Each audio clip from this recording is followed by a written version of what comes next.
Good morning everyone. This is Anjali and today in this lecture we are going to cover the topic judiciary. Right? You all know that there are three organs of government and in this lecture we are going to learn in detail about judiciary. First of all, meaning of judiciary is that it settles the dispute, right? It provides the justice to the citizen and it it is the guardian of constitution. Right? The next thing is rule of law.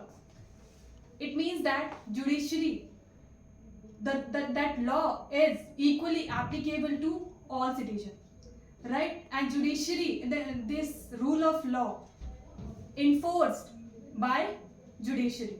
And the third thing is that judiciary plays a crucial role in functioning of this particular law in a democracy. These laws in a democracy.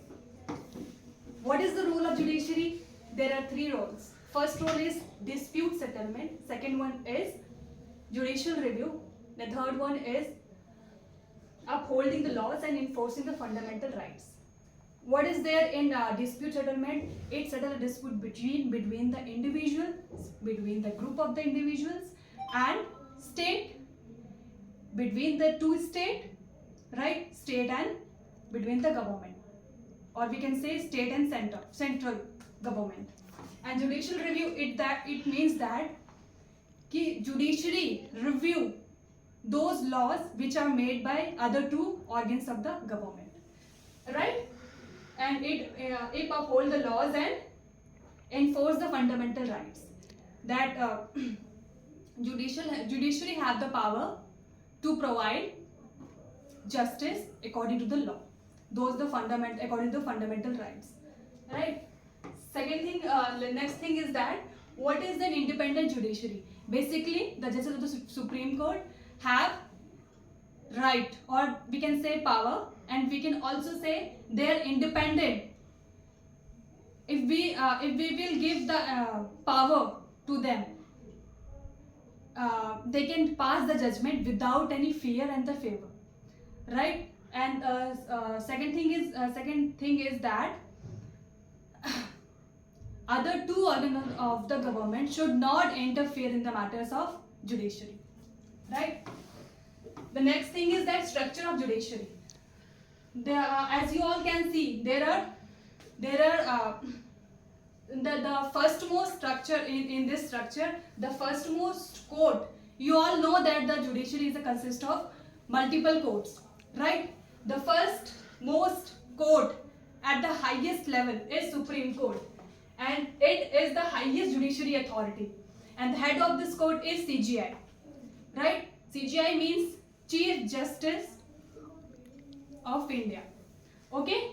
And the next court at the state level, and these state level, and they are called High Court, right?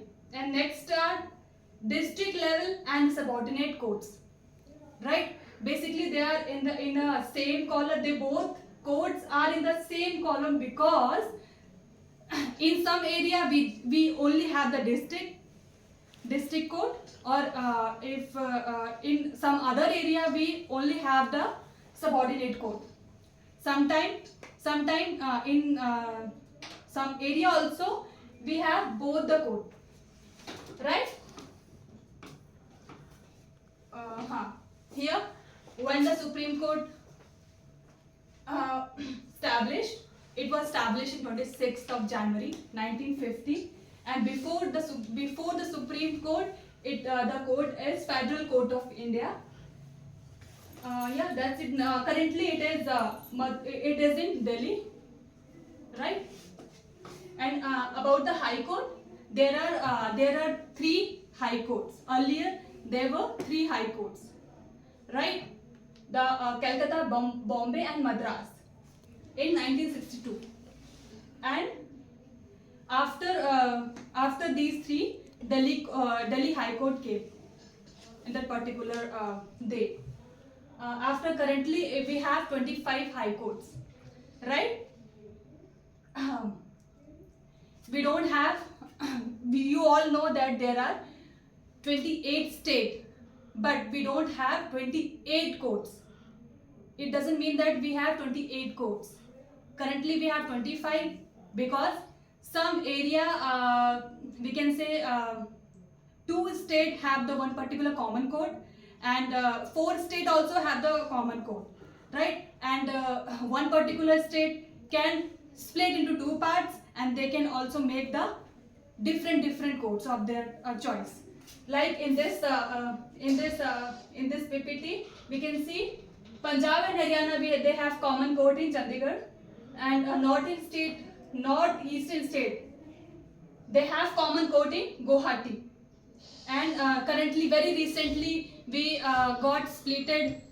splitted the one particular, we made the split 2 states, right?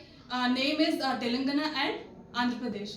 They both have their own high court. Name is Amravati and Hyderabad. Next one is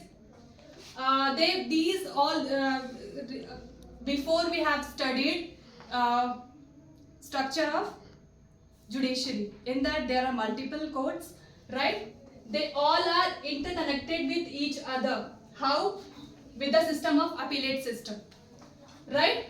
It means that a person can appeal to any court if they feel that the judgment of the lower court is not just for them, right? We also have the example of State versus Lakshman Kumar and others. That's it. We will discuss the further topic tomorrow in the next class. Thank you, everyone.